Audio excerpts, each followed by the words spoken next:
When you said ZAPU was also targeted, no. ZAPU was the primary target of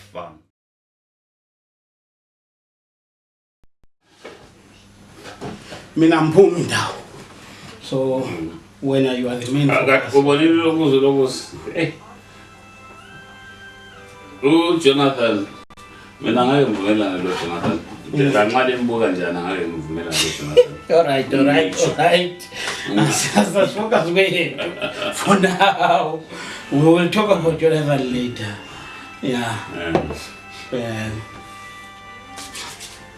Let's start this up.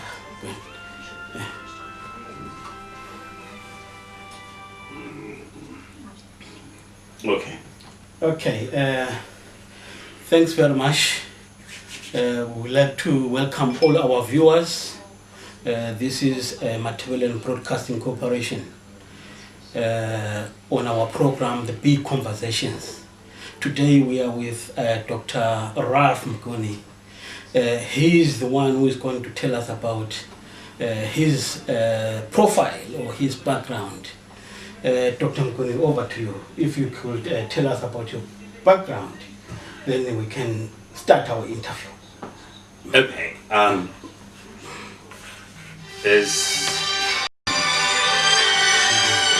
You can cut it back. Okay. Call you later. Okay. Yes, I'm, as the interviewer, Ms. Ankala, has said, my name is Ralph Mguni, Dr. Ralph Mguni. Currently, I am in the NEC, ZAPU, and my designation is the Presidential and Special Affairs Secretary of the NEC. In common language, you would call it, in government, a minister without portfolio. So I can be assigned to work with any of the NEC portfolios as the presidency of ZAPU actually sees fit. Of course, I'm a member of the presidency as well. Previously, I was the Secretary General of ZAPU in the period 2010 to 2013.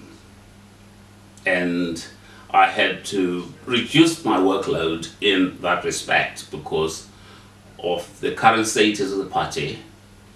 I was not able to relocate to Zimbabwe. And going back again, previous to my being the Secretary General of the party, I was the chair of ZAPU Europe province. A period, I would say, of real great growth in the party. When I took over as chair, ZAPU had on its list or membership roll, there were 93 paying members. I mean, members that were paying their subscriptions. At the end of 10 months, when I was then appointed to Secretary General, the membership had grown to 968, more than a 10 times increase. And I think that with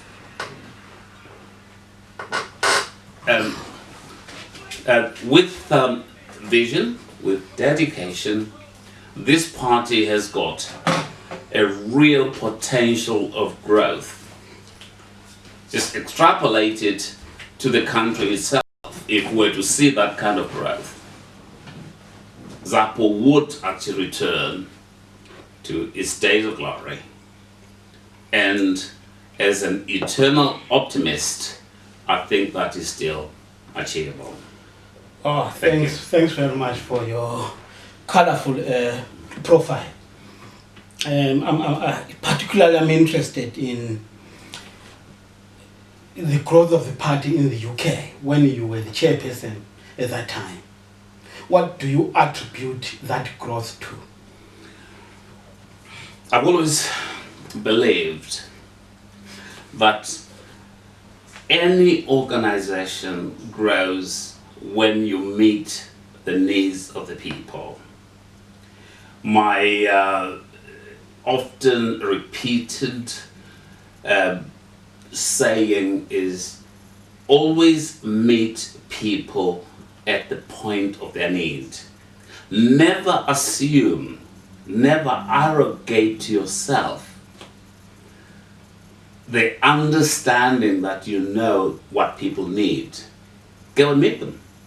And for those that know, when I was chair of this party, of the party in this province, what we made our priority as a leadership was to go and visit people, hear what they needed. We had 10 districts in the province. What, let us say, the province in Manchester needed would be different than where I am, the South Coast. And people responded when you were there answering their questions. Sometimes you could have different opinions with them, but we made people our priority. We would be there with them, struggling with them, hearing their viewpoints, and making sure that whatever activities we engaged in answered the needs that the people actually put before us. Not perceived needs, but real needs.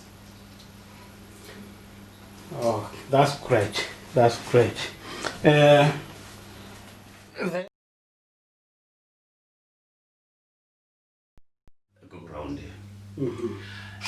there are people that actually sort of look on the surface and say, yes, it was actually to establish a one-party state.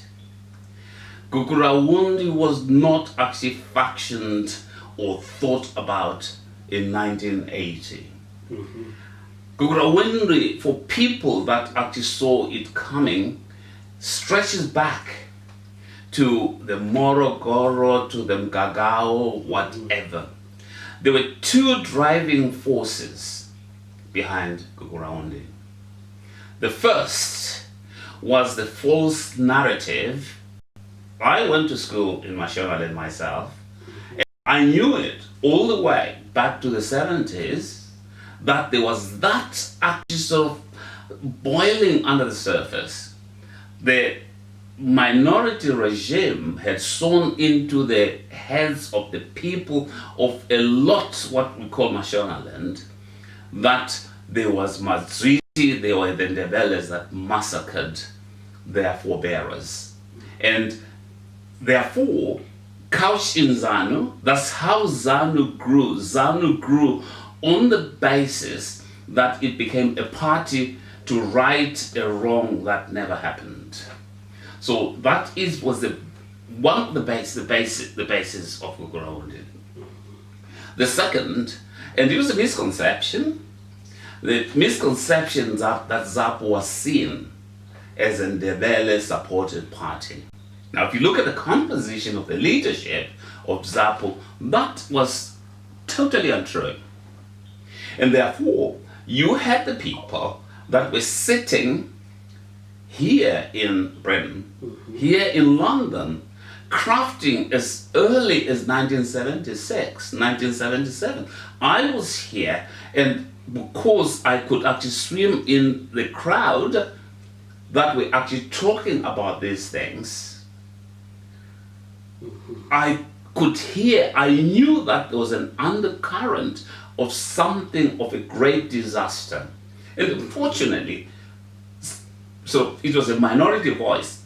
I was at a place called Cascade Center when Robert Mugabe, when he was asked about what it is that they were going to do to the white regime. We're not actually racist ourselves, but the question was what they were going to do to the white regime that had sort of brought so much suffering. Robert Mugabe said, yes, we'll start off with the white people, but mandevere tichaona later. So what was the basis of Gugrawundi?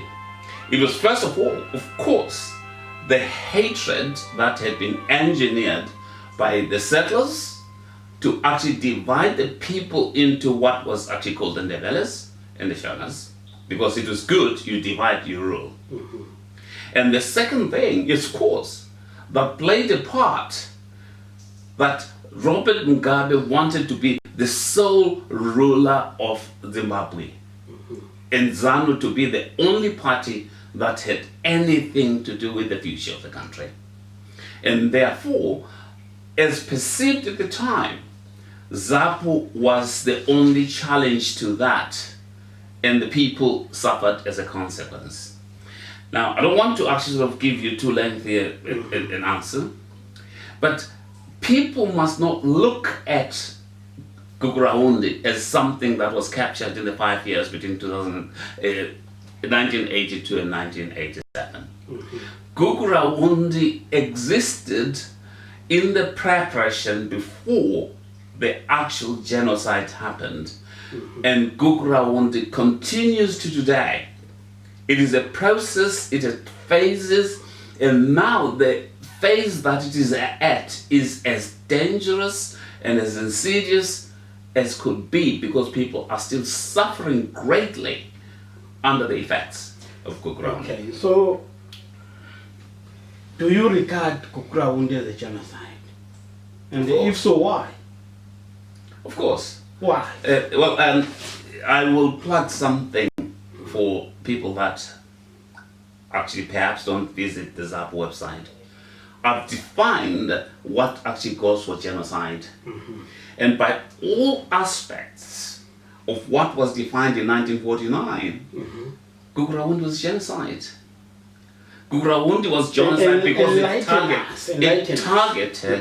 it targeted a people.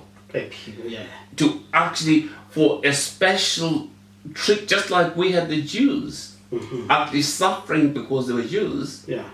What Gugrawundi did is that whether it targeted the people on the basis of political affiliation, whether it targeted the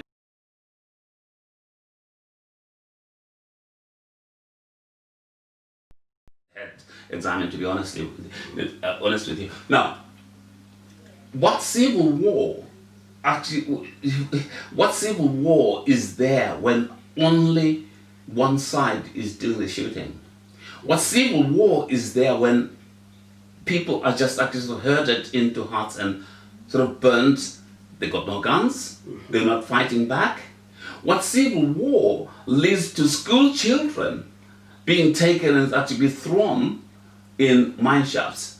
What civil war is it that actually sort of gets people to be taken and to eat the flesh of unborn babies? It's just a civil war. Anybody that actually sort of comes up with something like that, just absolutely, they actually sort of don't know. They haven't got an argument. But they say at that time, Dr. Joshua Nkomo, the leader of ZAPU at that time, had dissidents. So he had armed people, according to what other people say. So they were fighting against armed people. Okay. A war has got battles, noted battles. I would need one person to go and actually cite an example where there was an exchange between armed people. There are things, and they've been proven now. First of all, of course, like in any country, there was banditry. If you've got somebody, a madman, shooting people, you do not actually bring an army to wipe out the people in that locality. Joshua Nkomo and Dumiso Dabengwa and all those people, there was court cases that proved that they had nothing to do with it. And if you read a book by Stuart Doran, you will actually identify who the dissidents were. And that is what put the people in the most unenviable position. It was people that were actually planted to go and actually masquerade as dissidents against the government. It was planted by who? by the government itself. And it was something that was done in cooperation with the South African forces who wanted to sow discord in the country. And in fact, even the current ZANU government will not deny that the people that they called dissidents were people that they planted themselves. They wanted to find a reason to go and teach the people of that area a lesson. And they had to do. We know it is now out in the open. Now, I go back to actually saying, you are talking about civil war. A war is something that is actually fought between combatants, two sort of combatants. A war is not a wanton Turkish shoot of just unarmed civilians, which is what Guguraundu was. Okay. Yeah, that's very interesting. I know this is a very difficult topic. As I said, the current president is trying to deal or to resolve this issue of genocide, as you have stated that Guguraundu was a genocide, or is a genocide, because you said it is still ongoing. You know, he has gone to Bulawayo to meet the Matabeleland collective. What is your view on his efforts? Well, the thing is that as Minister of State Security, as Minister of Security, so whatever the word, the designation was, he was in charge. He was the person that was almost at the command of what was happening in Matabeleland.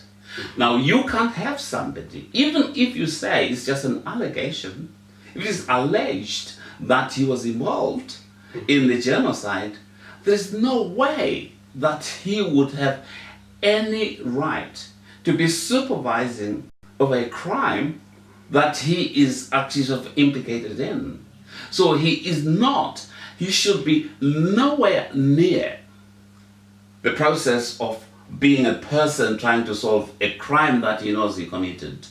In fact, I am actually encouraged by a document that I have that's preceding, I'll come back to the Matabeleland collective in a bit. Now, the chiefs themselves said the only solution of what happened, the genocide, is for a proper judicial process. And during that judicial process, Mnangagwa, who was in charge of what happened, should be in jail. That is the starting position for the people to start to feel that it is a serious effort to resolve what was a total tragedy in our country. I do understand what you are saying. Yeah. Sorry to disturb you, but this is very important. This man is a president now. Yes, maybe he was in state security or whatever minister at that time. For the way forward, we know that this thing has to be resolved in one way or the other. However, if you say he has to be in prison, how is it going to work? Okay. Now, what we're saying is that when you are serious about resolving Guguraundu, you will have to have somebody who's completely impartial supervising. There is no point, however dark the ink, there is nothing that's going to erase the pain of Guguraundu when the main culprit, whether he be president, whatever method you got to actually get him to there. By the way, the genocide declaration by the United Nations, it actually says that whatever level, whatever office the person that committed genocide is, that person must be apprehended. And what we are saying is that the first stage to that is to actually bring the names of the people that were involved in genocide and actually put it to every country that when he lands, or those people that land, that actually were involved, they land in any country that is a signatory to the United Nations Charter, should actually have the duty to arrest them. Now, there is no way that you can sweep genocide under the carpet. There is no, because for it to be resolved, it is going to be resolved to the satisfaction of the people, if I can put it to satisfaction, but at least for them to know that justice has been done, of the people that are suffering under it. There's no point in signing something that's not going to actually last, because it's a time bomb.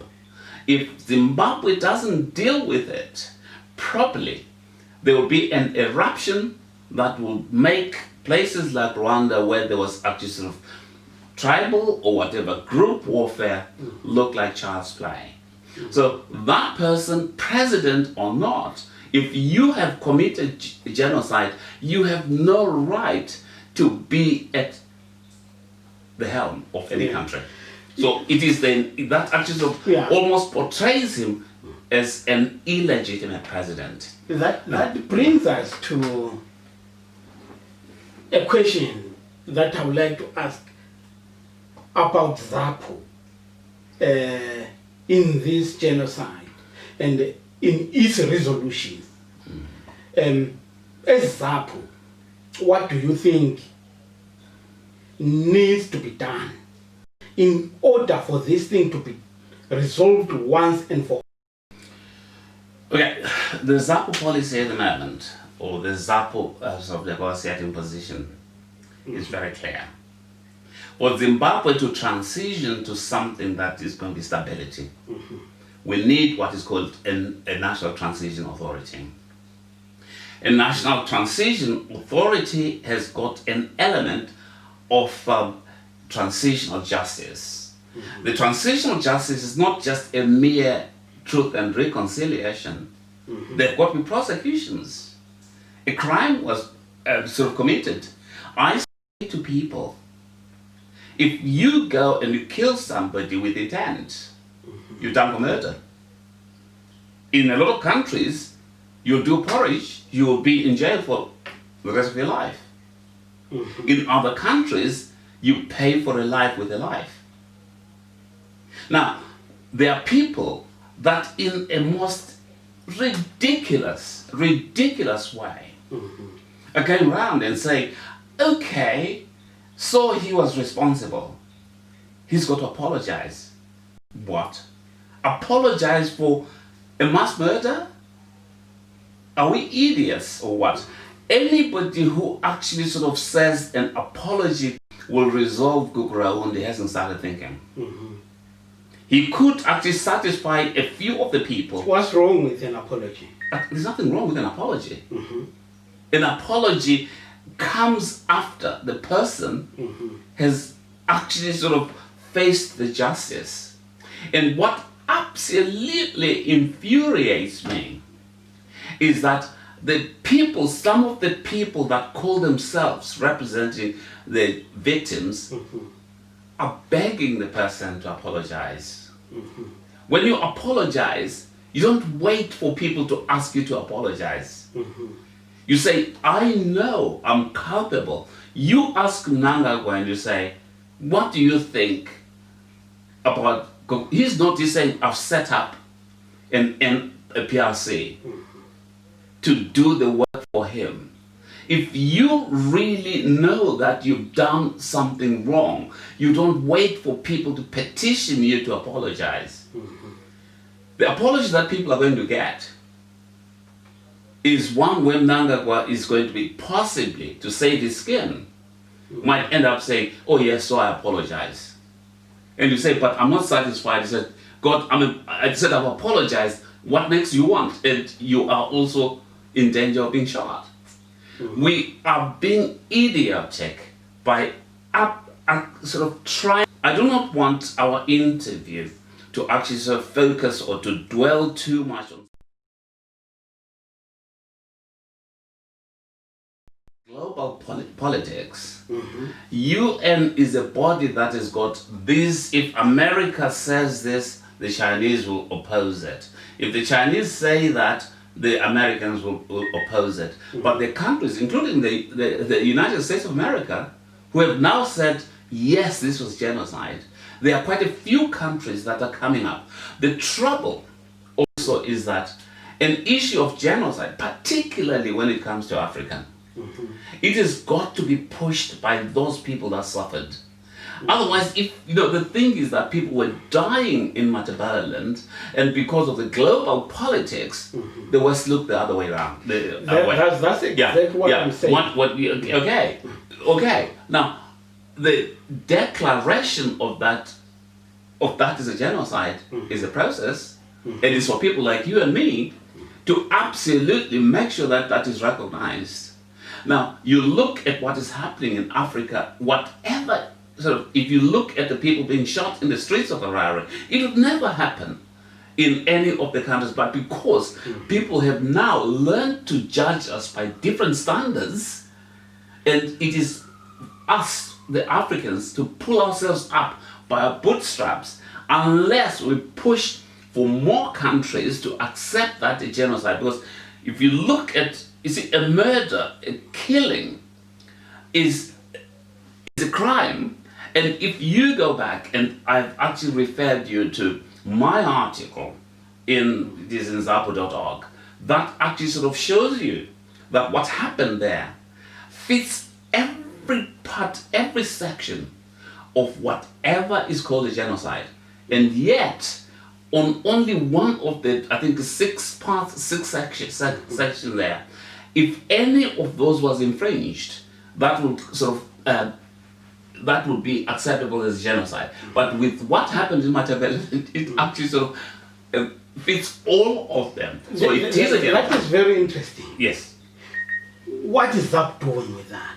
So that at least the UN can recognize it as a genocide. Because I think once it has been recognized by the UN, certain processes can then follow.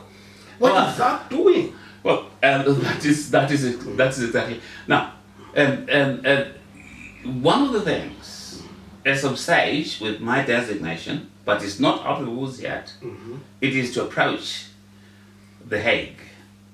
Now, when I wrote to The Hague, the only slight bar was that they said that the International Criminal Court was actually set up in 2002, and that what I'm talking about, when they looked at it only in terms of the 5-year period, they said that it predated their existence.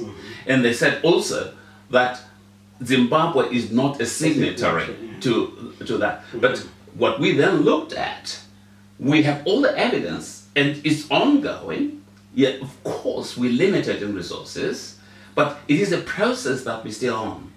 And in fact, if you look at the reason that I'm trying to say apologize and it's over,